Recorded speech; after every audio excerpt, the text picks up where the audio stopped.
Welcome. If you're tired of your inbox filling up with job alert emails from LinkedIn, you're in the right place. Today, I'll show you how to disable email notifications for job alerts on LinkedIn using your PC, based on the latest update. Let's get started.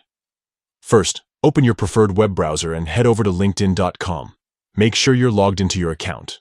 Once you're on the LinkedIn homepage, look to the top right corner for your profile picture, or the word Me. Click on it to open the drop-down menu. From here, select Settings and Privacy.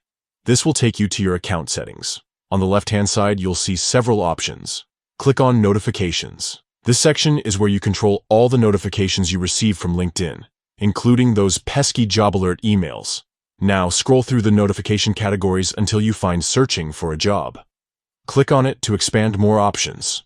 Next, select Job Alerts. Here, you'll see different ways LinkedIn can notify you about job alerts, including email notifications. To stop receiving job alert emails, simply find the email option and toggle it off.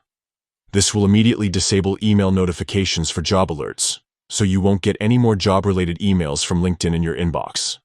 That's it. You've now successfully disabled email notifications for job alerts on LinkedIn. If you ever change your mind and want to start receiving these emails again, just follow the same steps and toggle the email notifications back on. Managing your notifications helps keep your inbox organized and ensures you only get the updates that matter most to you. Thanks for watching, and if you found this guide helpful, be sure to check out our other tutorials for more LinkedIn tips and tricks.